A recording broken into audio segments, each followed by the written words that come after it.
traveling. So tonight we are just going to spend 1 or 2 minutes on what's the opportunity out there right now. I love the word opportunity because I'm starting to get more and more away from restrictions and things like that. Of course, we're still living in that world for a while yet and hope to not revert back, but it's getting so much better. I mean, think about where we were a year ago, and our presentation June of 2020 was much different than it is today. So we're going to just spend a couple minutes reviewing some highlights for you, and a lot of people are still asking, where can I go, where's the experience as what it should be on the ground when I get there. So we're going to talk a little bit about that. But the main part of tonight is brought to you and me by our dear friends and partners at Madrid and Beyond. So we're going to focus tonight on Spain and Portugal.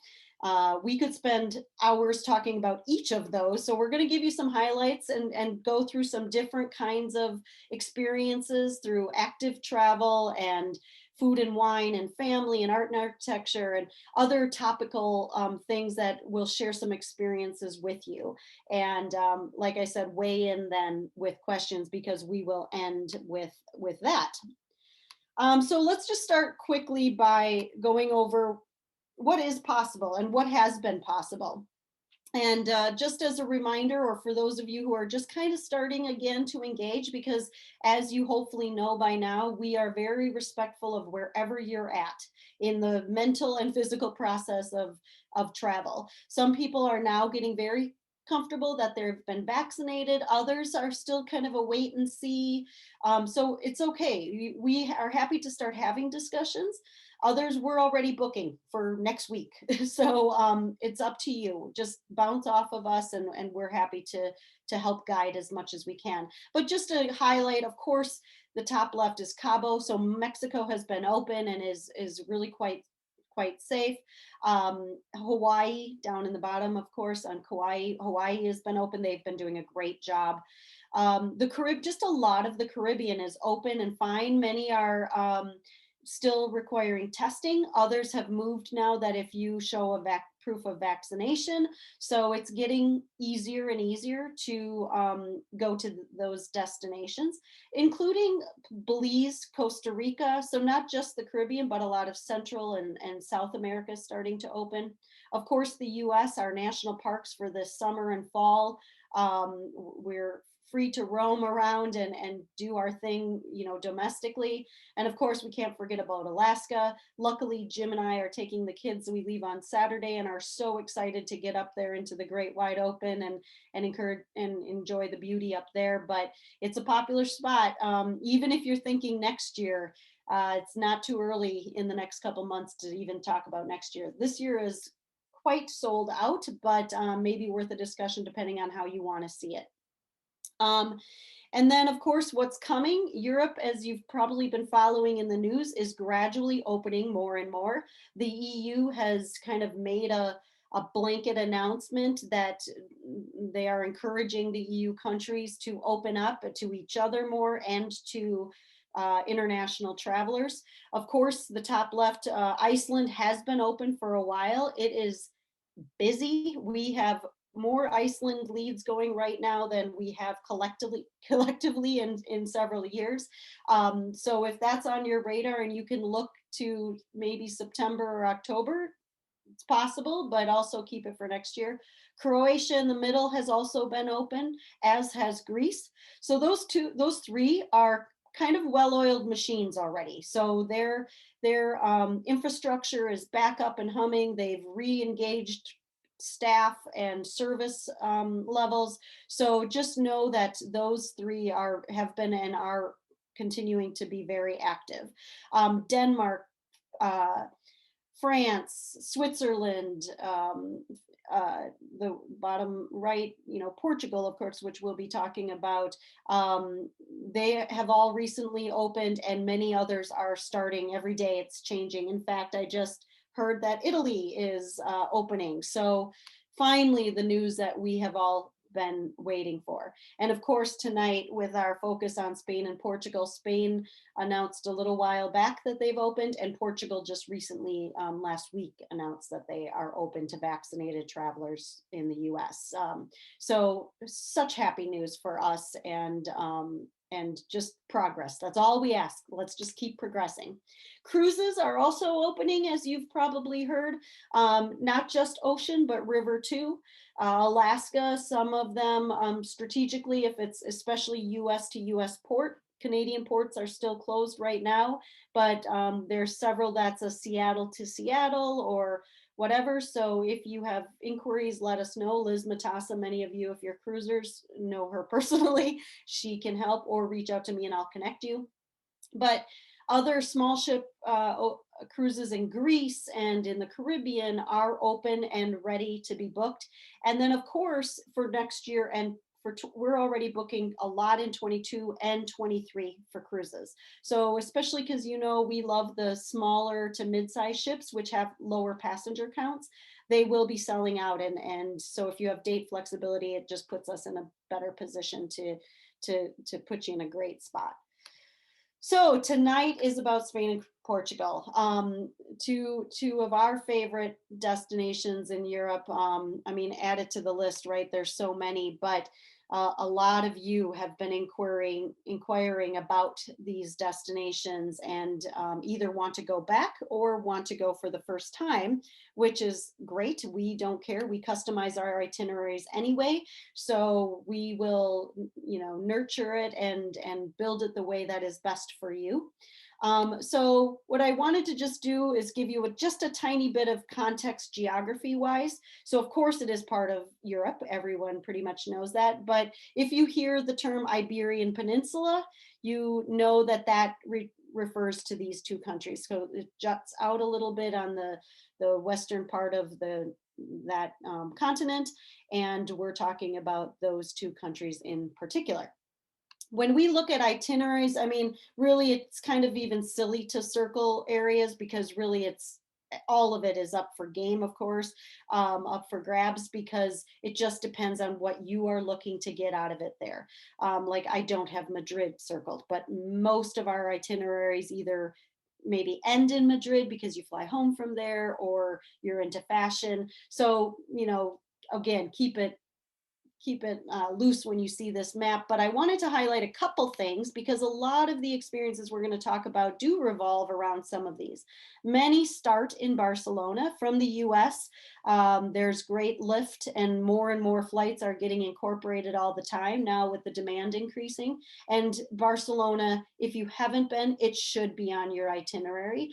It's an amazing, beautiful city with lots of everything. And no matter what your interest, there is a lot to be had there. Some people choose to go north and west and into different regions for wine and other museums and the mountains. And so it just depends on that. Many of our itineraries also send you south, one or the other, depending on how much time you have. So many of you have seen and heard and asked about places like Sevilla or Cordoba or Malaga. Those are very beautiful regions that we often pick a spot and do day trips out of or whatever. So you'll learn a lot about things that happen in that region too. When we jump over to Portugal, there's kind of three different regions. Again, lots in between these, but in terms of mentally, when we start to set out and put together an itinerary, many of them do start in Lisbon. Again, some clients fly right in there. If they've done Spain and they're not pairing the two, it may start out in Lisbon. Great city, again, history, tapas tours, everything that it has, maybe getting out on the water. South of there is beaches, so seasonally it could be a great place to enjoy some warm weather beach activity. And then of course up in the north, you may have heard of Porto, which is kind of the conduit into the Douro Valley. So the river valley, if you're a river cruiser, you may have heard of that because it is a popular river cruise, or we just do a day experience depending on what your needs and wishes are. So just again, to give you kind of some geography context, these will be the regions that we're kind of talking a bit about tonight. So give me a minute, 30 seconds, and get a little overview before I introduce our partners.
All right, so I'm going to share one more time and get back to my presentation because it really is a significant honor for me to introduce our speakers tonight. So Oscar and Nigel, I'm going to ask you to activate your voices and your video and let me introduce you to these two gentlemen who I have been having the pleasure. I hope they would say the same about me because they are surely getting their fill of me these days. We have a lot of itineraries going right now, whether it's for this fall or for this next year. And Nigel is the founder of Madrid and Beyond, and Oscar is the director who oversees a lot of the staffing and vetting of things as well. And they are both a day-to-day contact for me, and I relish their relationship because honestly, I have been lucky to go to Spain and other regions over there, but they have taught us all so much. And I think that they're very great partners when it comes to digging in on who you are, as we do, to bring to you the knowledge of who you are as a client and just helping us build the best itinerary to you personally. And then of course, they are our people on the ground. It is their guides and stuff. So I always say to people, we can build the best itinerary possible, but if we fail you when you get into the country, then we have not done our job. And these guys help us do our job even better. So with that, I would love to introduce Nigel and Oscar from Madrid and Beyond. Oscar, I will let you take over the screen share and take it from here. Thank you, Linda, and thank you for giving us the opportunity to to spend time with the Peak Travel family. We are delighted to be here tonight, Nigel and myself, and well, we are gonna share with you our our country, our countries, Portugal and Spain, and we're gonna explain you a little bit about what we do, what we can do for you, the amazing experiences that we can create for you, and we can wait to show you our presentation. Okay, so I'm gonna. Nigel is telling me it's gonna join us right now. In the meantime, I'm gonna share my screen with you very quickly. Okay, just 1 second, please. Can you see my screen? Perfect. Thank you very much. Right. So, okay, Nigel is going to join us right now. Apologies. That's what happens when you're live. Yep, I think he dropped off, but he's going to be joining. We'll admit him as soon as he comes back in. So. Yes.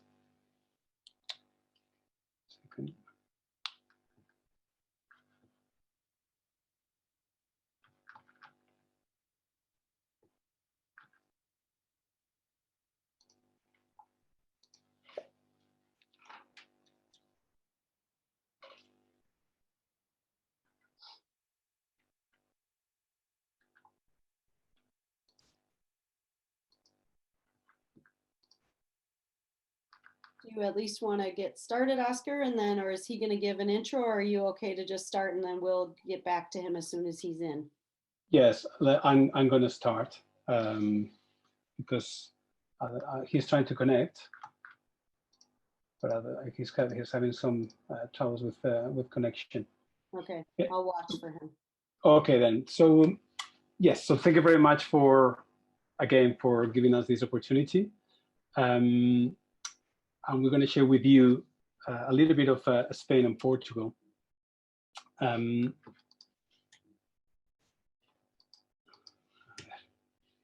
right, so the time has come.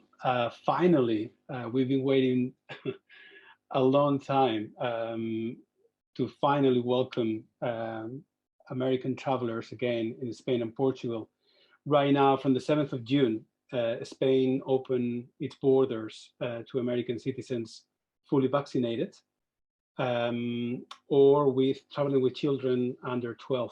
And Portugal has recently opened as well its borders, and anyone can travel fully vaccinated or with a COVID test. So that's great news. So we are getting little by little travelers. We're very excited. We're getting our first travelers from the US arriving tomorrow, and more to come during the summer and the fall. Everything is open, obviously following the protocols, but everything is open. Museums, monuments, bars, restaurants, and life is, both countries are lively again, and everybody is happily again in the streets. Um, the masks are not compulsory right now in outdoors, but yes, they are indoors. But anyway, little by little, we're going back to normality and to enjoy again the joy of travel. So for us, it's all about the people. This is something very important for us. So Madrid and Beyond has developed in the last 22 years a great network of people. For us, it's very important all the people who are going to be with you along the journey. Not just guides, great guides, but also local hosts, experts in many things: bullfighting, wine, art, architecture. So for us, it's so important. It's so important that people.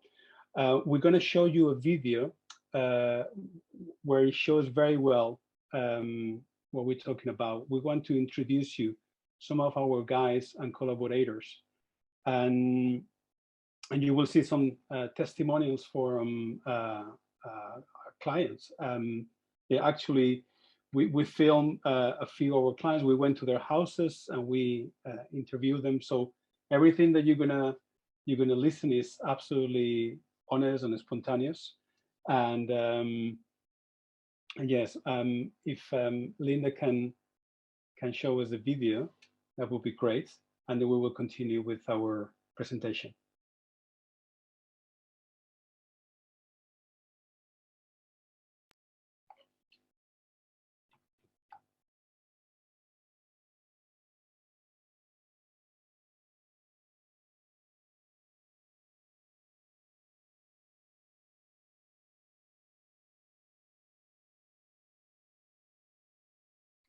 Bear with me a second. I'm trying to pull up the correct video.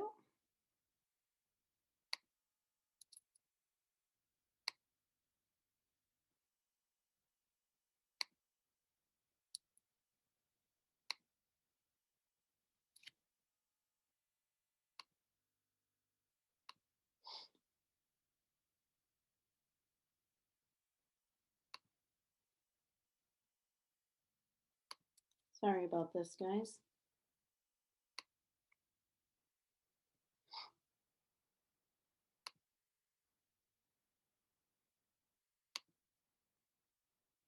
Okay.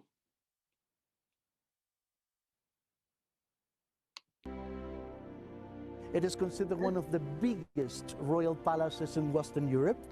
Bullfighting began one day when somebody fell off a horse. And one of the people came out and rushed him away to save him with his cape or his hat. You know, well, that's what legend tells us.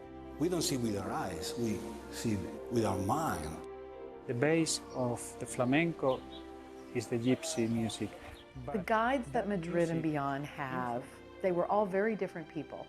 And because I had asked for specific things like a photographer and a personal shopper and someone who specialized in the tapas, I felt like Madrid and Beyond went and got that specific person and delivered them to my door. I really enjoyed the guides. I mean, I get the most out of a trip with the people that I meet, and the guides that we had, for the most part, were, well, of course, they were all very knowledgeable, very warm people, and wanted to know, interested in what we wanted to do. I really thought that the guides were excellent. If you look up, you will see an amazing ceiling. It's an original dome dating back to the 14th century, and you can see plenty of stars symbolizing the sky. For us, insider access means to provide unique experiences thanks to our collaborators that have unique and exclusive contacts, like for example a family-run winery in La Rioja, the art restorer's home in Sevilla, the cork small factory in the Alentejo. Our guides open up a whole realm of possibilities they didn't realize were possible. They take them into places which they weren't expecting, and they always try to exceed expectations. They always go the extra mile. I think they're really part of our team, to be honest.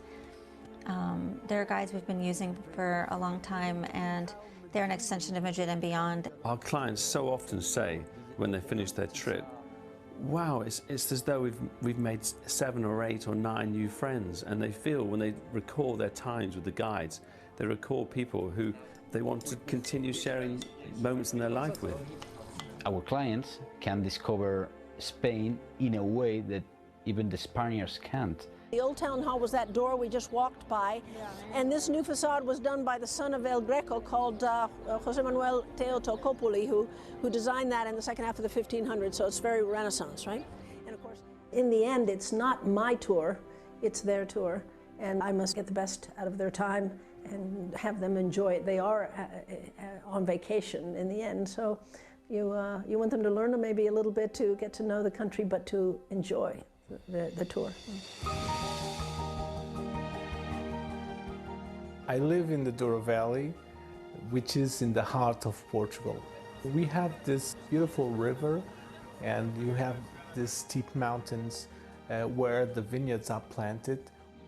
I take people to the wineries so they can learn what's behind a glass of wine.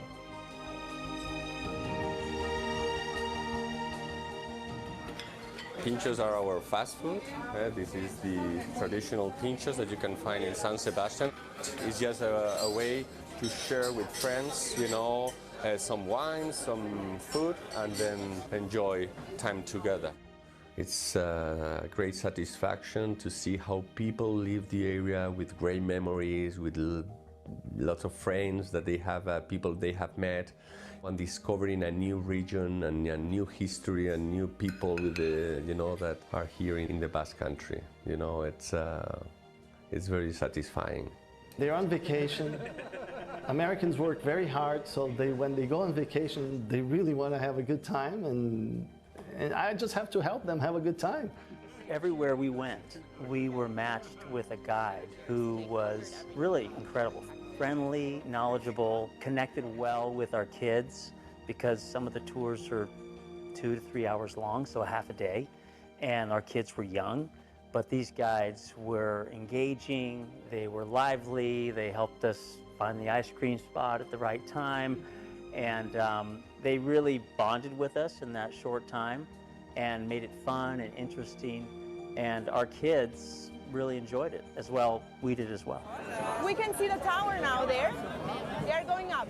I have recommended Madrid and Beyond to family after family who is going to Spain, whether they're going to Spain for a long weekend or a much more extended time. I think the great experiences come from amazing guides, and that's what Madrid and Beyond really focuses on. Top-notch, 5-star experience all the way.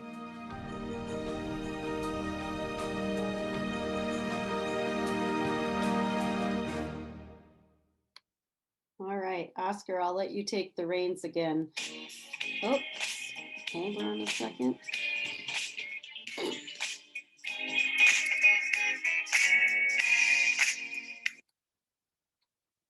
All right. You're on mute though, Oscar. Can you hear me now? Can't hear you. Yes. Okay. Yep. Oops, Yep. hold on a second. Let me turn this. I have to get the music off on my. Okay, you should be good, Oscar. Yes. Can you hear me now? Perfect. That's great. Thank you. Right. So I hope you enjoyed the video. So this is just a little the peak of the iceberg about of the many guys, a local host, and artists, experts that we work with. So we like to create experiences for you. We want you to feel like a local.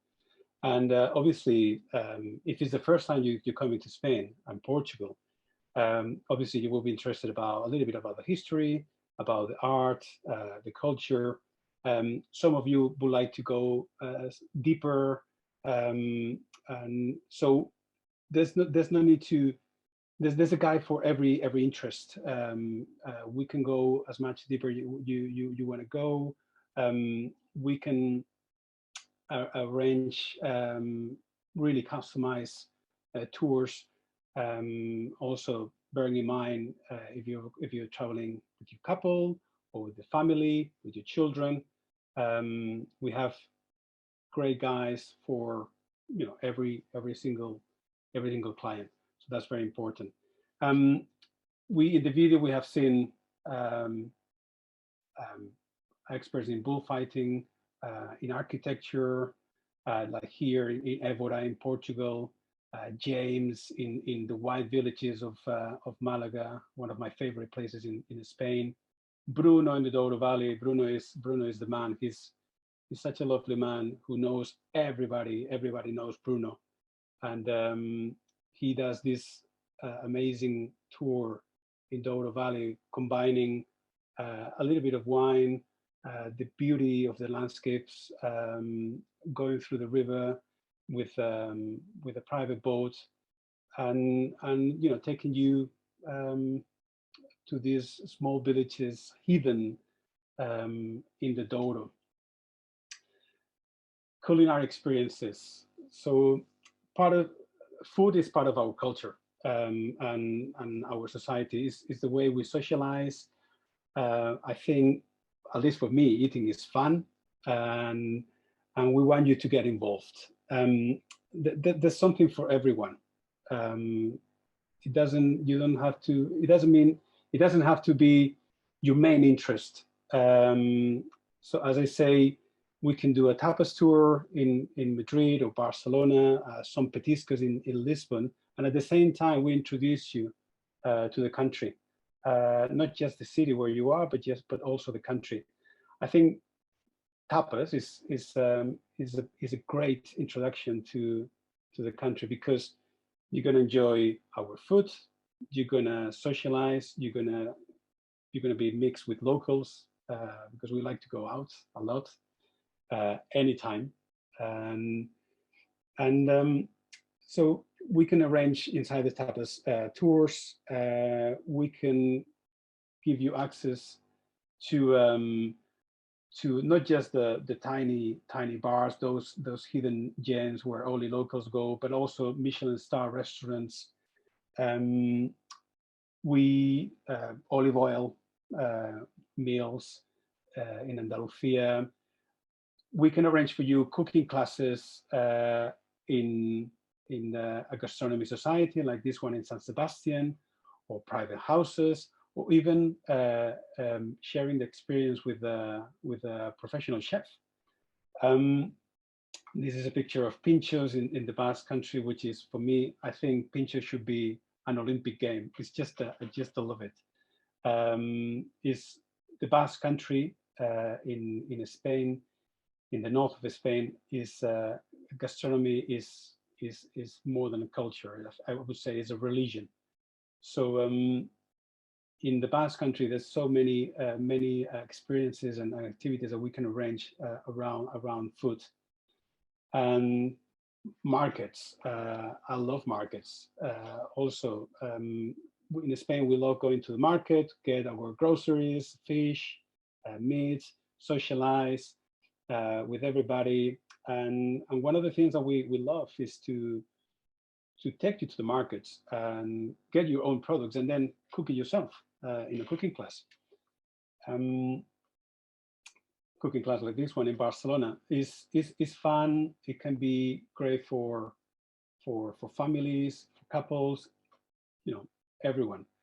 I think is a great experience to enjoy our gastronomy, but also have fun, and also at the same time having some tastings about of different things. So during the cooking class, you will try you know, a little bit of Spanish ham, Portuguese ham, presunto, olives, some wine, and because wine is also as important as food.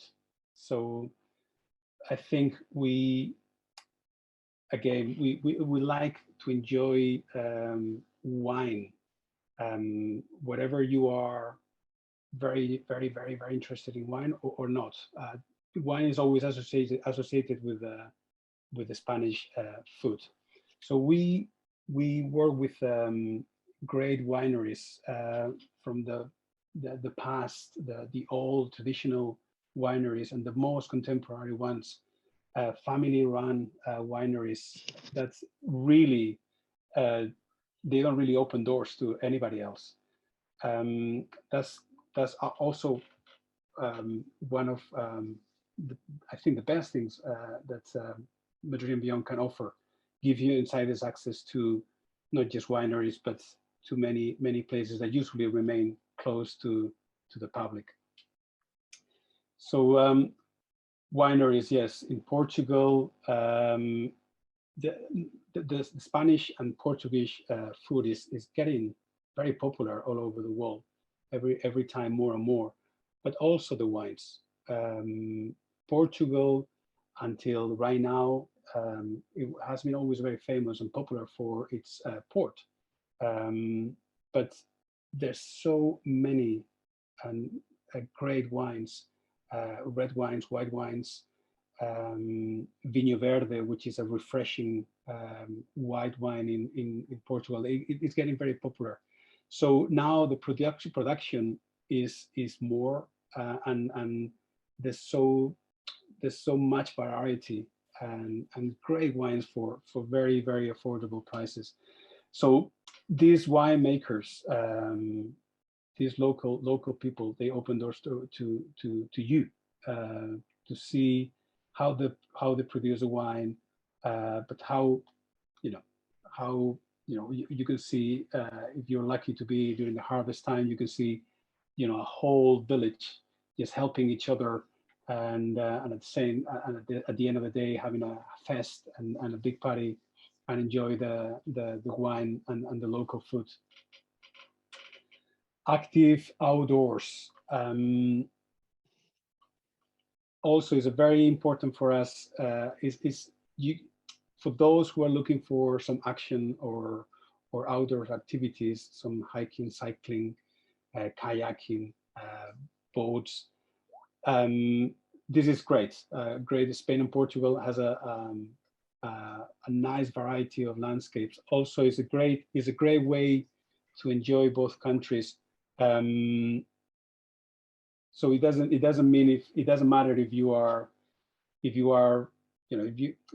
not that interested in active experiences, but also it's part of it's complementary to some of the experiences that we offer. going to a winery, walking through the vineyards, enjoy the coastlines of Menorca, the Balearic Islands, the south of Spain, the Algarve, the beautiful River Douro, cycling for all levels, for families, for those who are looking, more hardcore, but also a way to enjoy the city from another perspective. We love bike tours in places like Seville, Barcelona, Madrid, where most of the old town is pedestrian. So it's very easy to go around and safe. And so that's also another way to engage, for instance, the children, because if cycling is involved, it's fun for them. So sometimes we combine walking tours with some bike tours in cities. And this is a picture of the place where I come from, Menorca. As you can see, beautiful crystal waters. Menorca is in the Balearic Islands. Menorca is one of the smallest islands.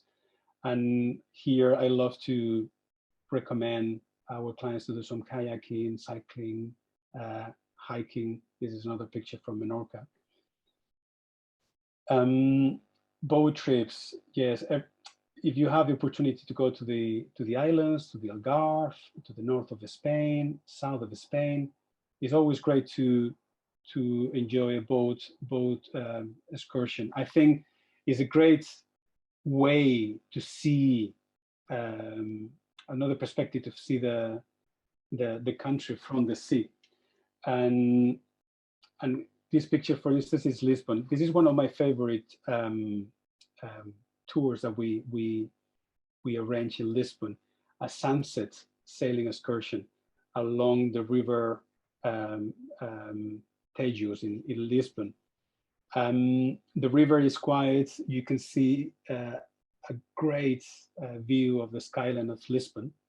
And while you're having a nice glass of wine, this is something that you can do not just during summer, but also in winter, because the weather conditions are always great. The sea is very, very flat. It's hardly never rough. So this is something that we really, really recommend. And Oscar, if I could jump in here a second. Yes. I'd love to introduce our other key speaker and key guest tonight. Nigel, we're sorry we lost you for a little bit there, but do you want to at least say hello? And yeah, of course. Yeah, apologies everybody. I haven't just woken up and I'm late to the meeting. I was actually all prepared and was literally about to say thank you, Linda, for the introduction, when suddenly my internet seemed to just go in the house. So I've been frantically trying to fix it. Anyway, here I am. Thank you, Oscar, for taking over, because I sort of put you into the deep end there. But the good thing, Niall, now someone is going to understand it, something. Okay, so I know we're going through the presentation here, and I missed some important parts of it. But just to recap a little bit, probably what I've already missed. We do arrange all this exclusive insider access, and the idea is that you meet the type of people that you would never meet by arranging the vacation yourselves. So through Linda and our team, you can hook up with people from all walks of life who don't work in tourism, but with whom we have a great collaboration, and they invite you into their gallery, their home, their bull ranch, their studio, their field. We even work with shepherds. So we work with people from all walks of life, photographers, musicians, sommeliers, bullfighters, architects, art historians, art experts, real art experts, chefs, etc., etc. So non-Googleable people, and they're really the face of us, because we're not there holding your hand. It's these people, and they are fantastic, and they make your trip sing, come alive. You learn so much through their eyes, through their experience, and hopefully as the video you've seen, you've got a sort of feeling of that. So jumping back to where you were a second ago at the active outdoors, one of the things that we do, and it's very common in for travelers coming to Spain and Portugal, is the Camino. Perhaps you may be familiar with it in terms of the pilgrimage. It's the Camino de Santiago, and this is something that paths were tread across northern Spain, coming from France, 1,000 years ago. In the old days, of course, it was just pilgrims. These days, people walk the Camino for a wide number of reasons. Why? Because the landscape is spectacular. People always talk about a great spiritual trip when they walk the Camino. And we have in the office here great expertise in setting up the walks along the Camino. It's not big luxury hotels, it's small local properties, family run, and great guides, great local experiences on the way. But it's something that if you have walked the Machu Picchu walk, you've gone to the Himalayas, you know it's not just about a walk, it's about so much more. And this in northern Spain and also northern Portugal, coming up to Santiago from there, is about something so enriching. So we set up the Camino. It can be for 2 weeks, 3 weeks, it can be for a week. We can do stretches, but it's something to bear in mind if you are somebody who likes to have a vacation with a difference, get away from the cities and do something that that appeals to your sense of adventure.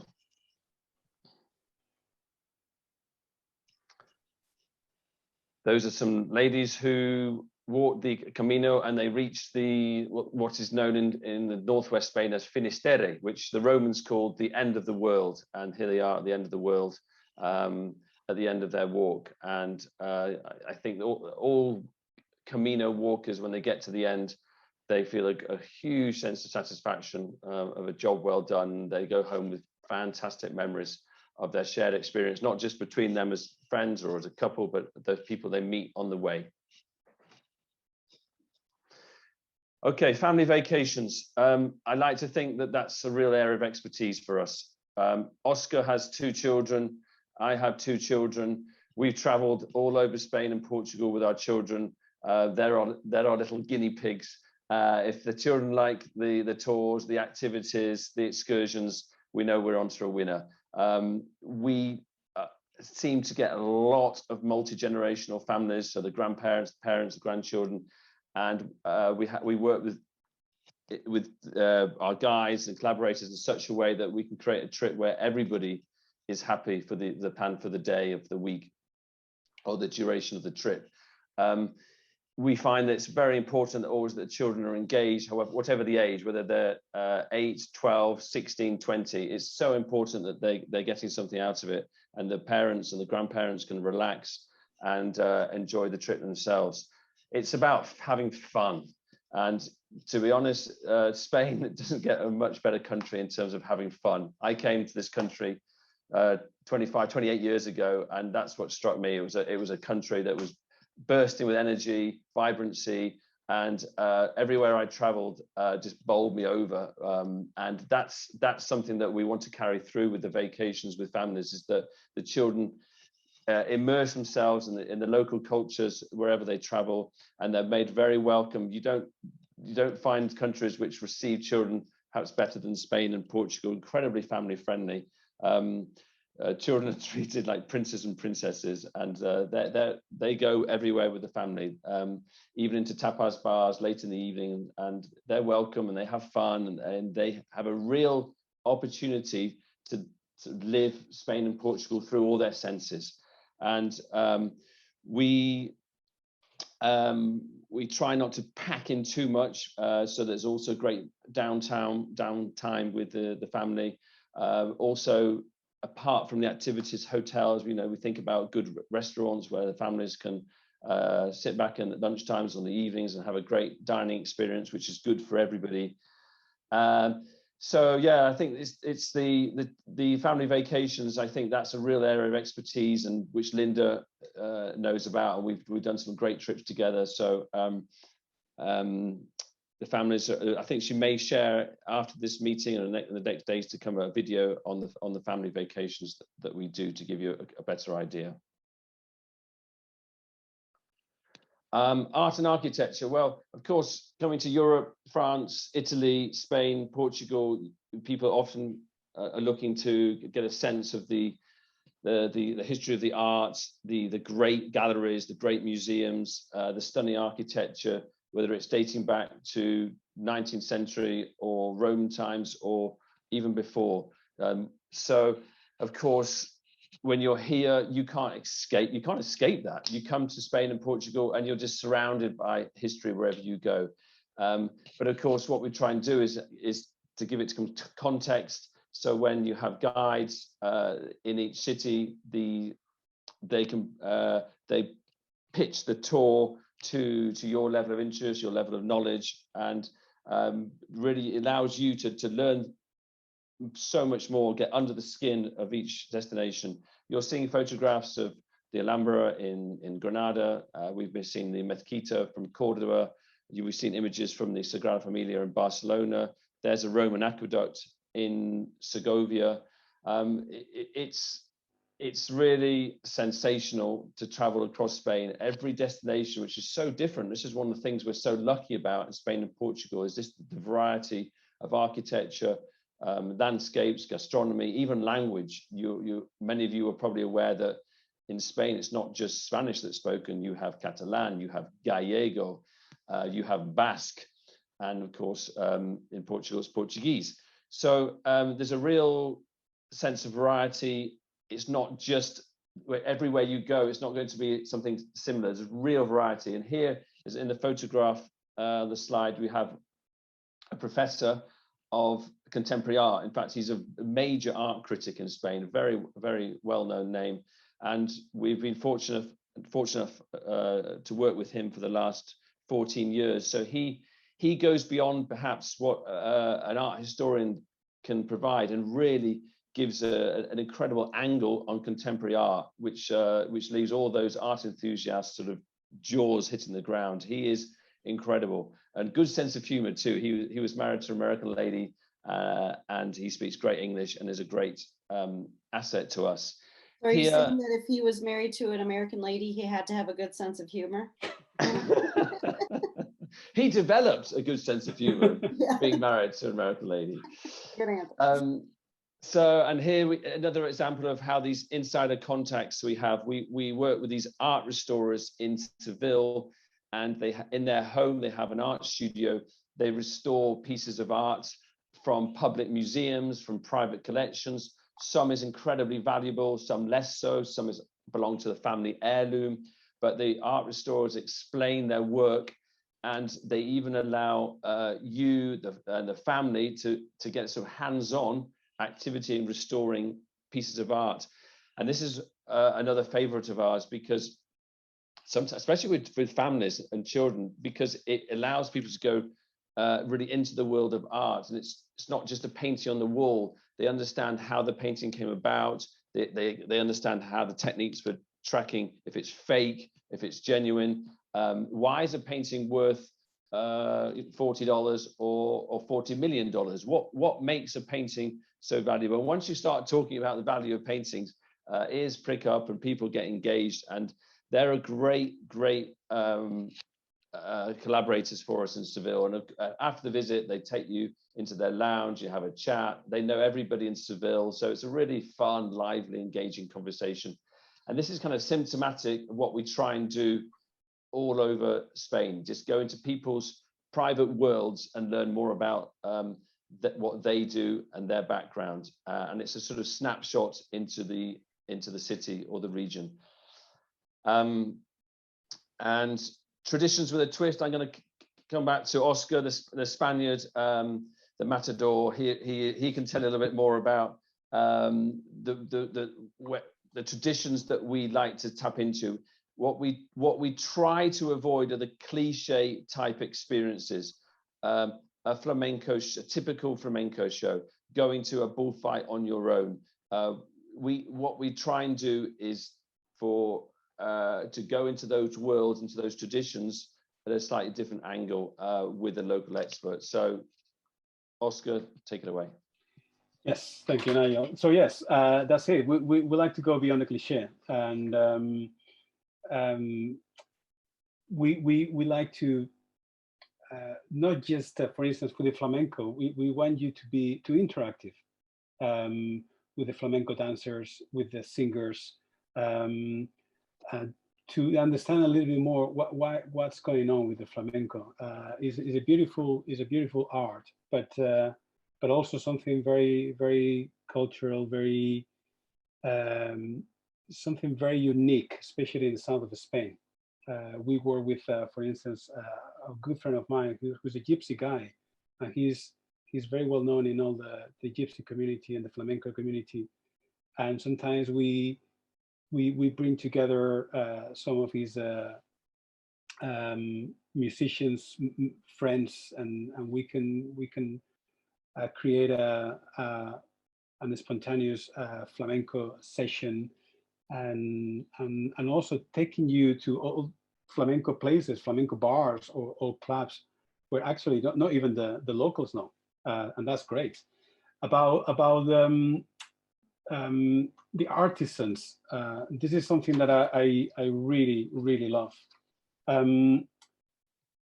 We like to take you to workshops of some of the most fascinating Iberian artisans in Spain and Portugal. You know, artisans that keep Spain and Portugal rich with tradition through unique creations and authentic heritage in what they preserve. For instance, we can see this guy who he just only does this. We call it bota de vino. Boot. So is a leather bag. It was done in the Quixote times, where you keep the wine fresh and cool. And this guy still preserved the way, the artisanal way to make these leather bags for leather bottles for the wine. Also wax worker, jewelers, guitars makers, local designers that combine the old traditions and the contemporary way of tailoring these fantastic clothes. Also, this is a picture of one of our great hosts. He's just amazing.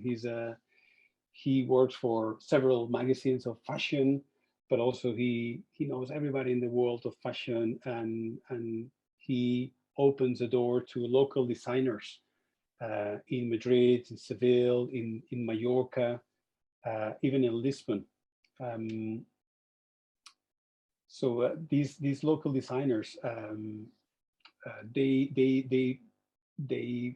you can buy directly from them, but also he's been some of these designers. They have been creating things even for the royal family in Spain, and they're so humble, and they allow us to open the doors to bring you. Flamenco, we have spoken about flamenco, bullfighting. We don't really know much about bullfighting, even the Spaniards. And I think it's great to know what's behind the tradition of bullfighting. So something that we really love, just before you see a bullfighting, is take you to a bull farm outside Madrid, for instance, and to know about the tradition, about the culture of bullfighting, to know what happens before the bullfighting happens in the bull ring. So we've got great experts in bullfighting and the Spanish horses. We were with great local farmers, again the bullfighters, and especially in Andalusia. This is also a great experience for for those who want to know the authentic Andalusian horse. Fado, of course, in Portugal, so important in the culture. The human castles in Catalonia. The artisans in Évora in Portugal. The cork producers, so important in Portugal. I mean, most of most of the bottles of wines that you drink in, probably that the cork is made in Portugal, comes from Portugal, one of the major producers in the world. And archaeology in Portugal and much more. And Nigel, back to you with a little bit more of history and heritage. Okay, thanks. How are we doing for time, Linda? Yep, we can keep it moving quite along.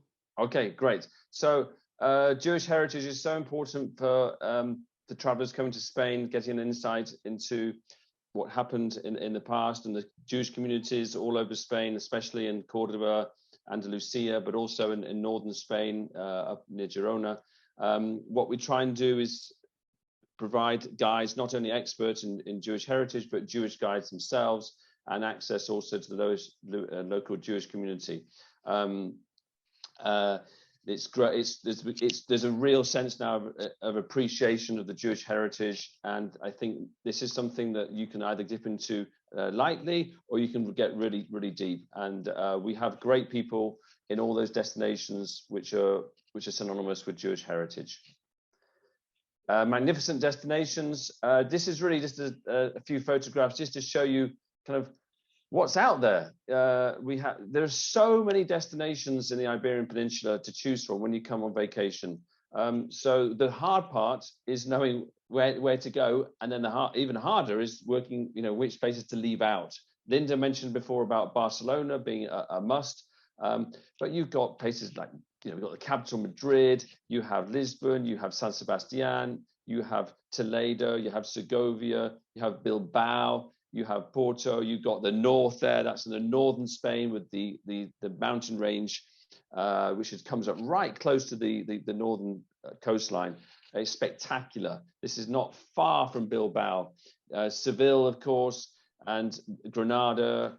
There are just umpteen places for you to go and visit. So what we try, when you contact Linda and her team, the more, as you do with your other trips, the more you tell her about why you're coming to Spain and Portugal, what is particularly of interest to you, what are your general interests, the more we can perhaps recommend those places that are most suitable to you, and not just for the destinations themselves, because you'll enjoy everywhere, but for the people we work with and the expert guides and the things that perhaps will tap into the particular areas of interest and your passions. The Douro Valley is absolutely gorgeous, and we do vintage car tours along the valley and to these wineries, and also in the Douro Valley you can go hiking, get off the beaten track. We love getting off the beaten track. It's something that I think, all travelers, and when I go traveling, when Oscar goes traveling, when you all go traveling, you want to feel like you're doing something that not the typical tourist is always doing.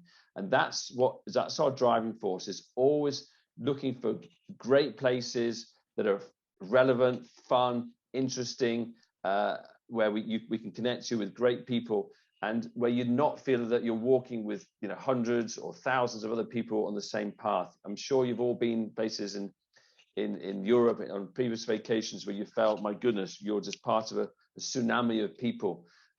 So what we're always trying to do is arrange it where you don't feel the sense of tourist. And even in places like Barcelona, which 2 years ago were getting incredibly popular, we will try and arrange the tour, the Sagrada Familia, at a certain time of day when there are fewer visitors. So everything that we try and arrange in terms of logistics, timing, destinations is all about you feeling the essence of both these countries, getting under the skin, meeting great people, and feeling that you're privileged and privy to wonderful experiences that the guy on the aeroplane heading back has not done, because what so much of what we do you just cannot get from elsewhere.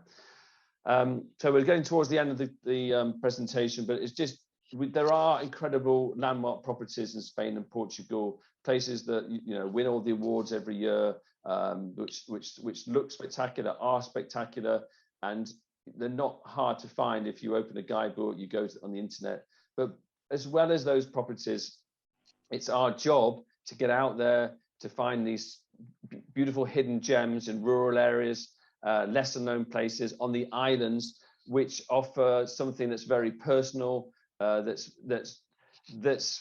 gives you a sense of, again, as I was talking about a minute ago, where you feel that you've got off the beaten track, you've really got to know the local culture, and you're in a place which you would never have booked yourself if you tried to arrange your vacation. But that's where Linda and her team are so good with working with us.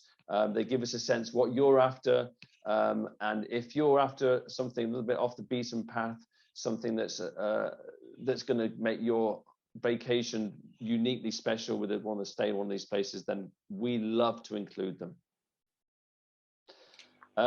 And that is your key to Spain and Portugal. Thank you very much.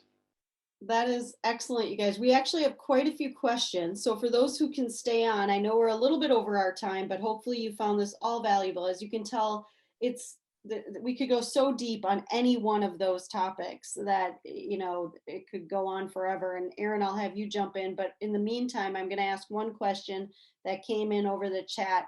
So someone is saying, one of our clients, they've never been to either Spain or Portugal. And I know I often get asked, can you combine them? And I'm like, if you have a long time, then yes. Otherwise, we're going to have to leave so much out, right? But even if you did individual countries, what would you recommend for a first-timer itinerary? What do you guys say to that? Okay, tough question. Again, it all depends on your particular interest. If you're a massive foodie, then our natural inclination would be to send you up towards the Basque Country in San Sebastian. But if you're just coming to Spain, so let's talk about Spain first, because I don't think we like to try and do every trip combining two countries. We prefer one or the other. But let's talk about Spain. I think generally speaking, you should aim to include Barcelona, Madrid, and Andalusia on a first-time trip. And it needn't necessarily always be cities. The main cities in the south are Seville and Cordoba and Granada. But also we love Ronda. The Ronda is a rural town to the south of Seville. And we strongly recommend you to get away from cities, to get into the countryside, to do some of these wonderful local experiences we've spoken about, whether with artisans, with winemakers, with a shepherd. So I think generally speaking, Andalusia, Barcelona, and Madrid. From Madrid, just also want to point out, you can do fantastic day excursions to Toledo, to the south of Madrid, 1 hour on a high-speed train, to Segovia, again on a high-speed train or with a driver. And from Barcelona, again, there are also great day excursions to be had. And what about Portugal? Portugal is obviously, as you can see on the map, it's a smaller country. So we find it, obviously Porto and Lisbon are the two main cities. It often makes sense to fly into one and fly out of the other. We've spoken a little about the Douro. You've seen images of the Douro. It's beautiful. But there's a region that's immediately to the east of Lisbon called the Alentejo.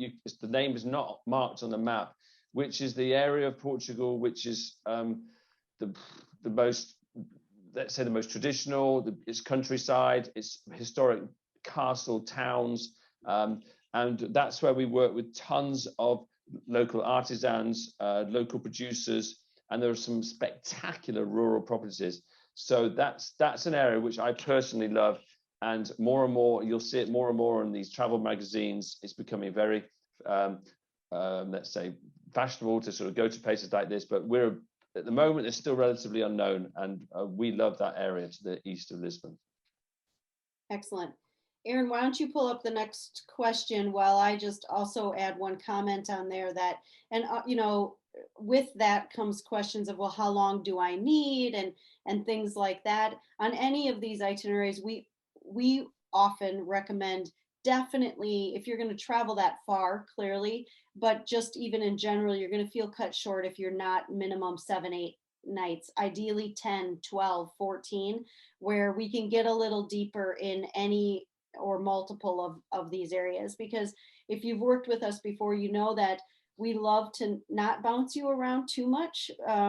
We love 3-night stays minimum, just because otherwise you're packing, unpacking, and you need a vacation from your vacation when you get home.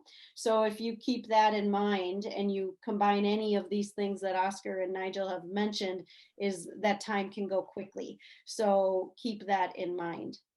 Erin, what else do we have for questions? Are you with me? Yeah.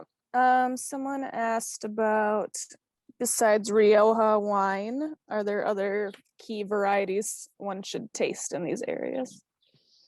Yeah, absolutely. I think, as Oscar mentioned, so obviously we do the winery visits, but it's not just about learning wine production. It's about meeting really fascinating winemakers and their stories. So the best and most interesting wine regions are to the north of Madrid. There's a town which the Spanish pronounce Valladolid, which is the slightly northwest of Madrid. That region there is called Ribera del Duero. It's the Spanish, it's the Douro River that comes from, that eventually leads into Portugal, but that's some of the best and the boldest wines from that region. And in Catalonia, to sort of the west of Barcelona, you have 2 or 3 excellent wine regions. The most famous, of course, is Priorat. That's also perhaps the most expensive wines from Spain, many of which are exported to the States. But then you have wines all over the north of Spain as well. And in the northwest of Spain, you've got fantastic whites on the just off the coast, the northwest coastline there. And in Portugal, the region I was telling you about to the east of Lisbon is an excellent wine producing area.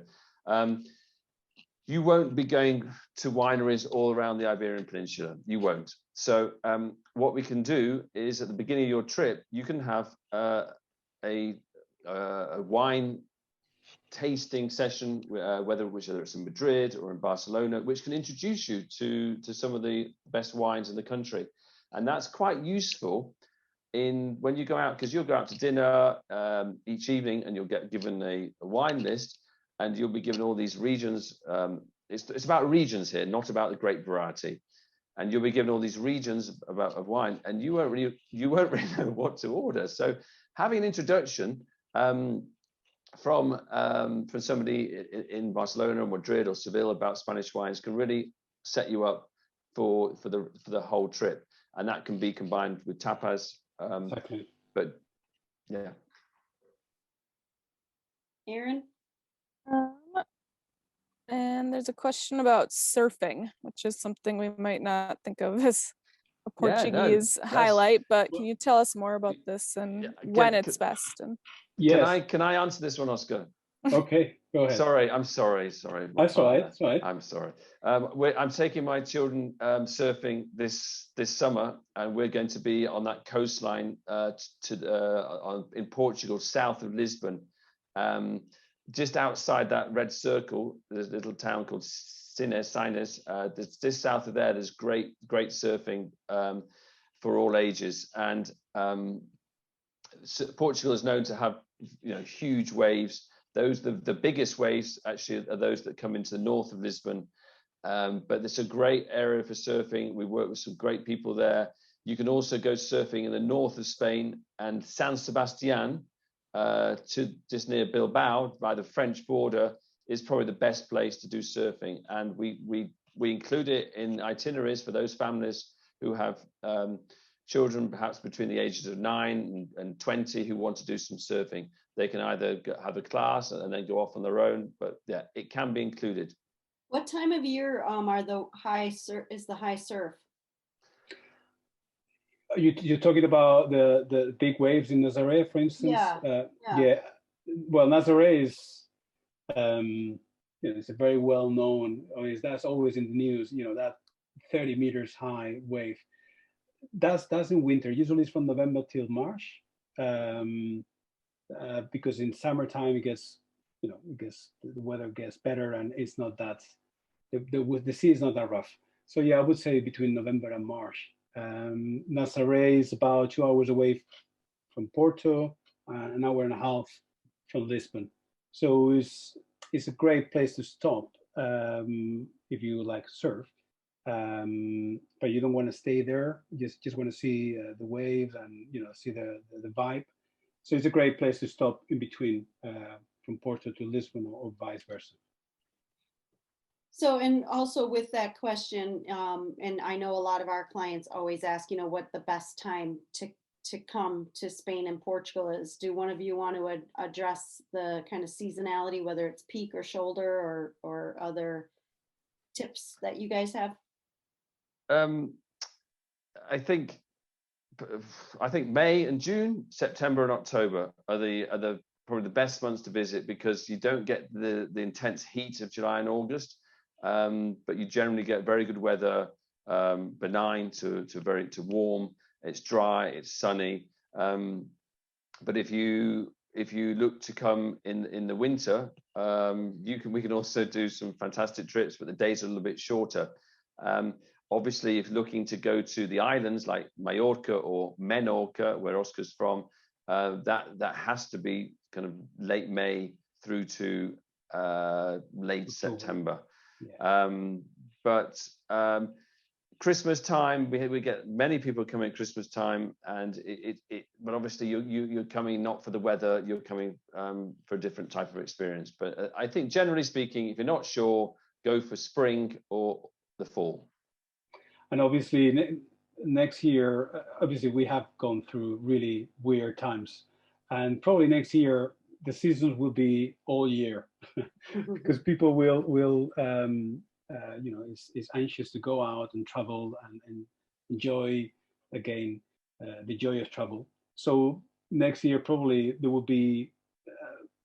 So it's better to check just in case, because there will be travelers traveling all over the year. Mm-hmm. Erin, any final questions or comments or? No, I don't think so. Well, you guys, this was great. For our clients and friends on, I know that we talk about guides and the personal contacts in country and on the ground and the hosts that greet you and how important that is. And I know they spent a lot of time talking about that up front, but I will also say one of the things that I admire in particular about some of the partners that and guides that Nigel and Oscar have identified is, they weren't just weeping like some people during COVID. Oscar has multiple stories that he has shared with me where one of their art history guides went back and got their master's or their PhD in art history. This is how serious these people are and how much they love it. And it's why it's part of the reason why we love them. Because if you've had a good guide through a peak travel trip, that it makes or breaks it. And 99% of the time, I would like to think that it makes it when we're helping to make those decisions. And that's why I lean on these guys a lot, because they're vetting the right kind of people. So keep it in mind that, and please shoot me an email or chat us up if you want to start having a discussion. If you are looking to go in 2022, I do implore you to maybe start those discussions earlier, because you and the rest of the world are looking to travel next year. Or, we're also sliding some people in yet this September and October. So just let us know and we'll walk through it. And I'm thrilled that now you can see the people that I literally talk to almost every day, and whether they like it or not. And we love it. I just appreciate them and their partnership. And guys, I thank you for joining us and being live with us in the middle of the night. And I hope you get some nice sleep yet today. So thank you so much. Thank you. Thank you, Linda. And thank you to everybody else who's out there listening. And thank you for your enthusiasm and your interest. Thank you. We're getting a lot of thank yous in the chat that it was wonderful and great. So guys, hopefully we'll be in touch soon with some of our great clients who will come and see you on your grounds this time. Here we are in Spain and Portugal waiting for you. Really Thank you, guys. Thank you, Linda. Bye, everybody. Bye-bye. Bye-bye, everybody. Goodbye.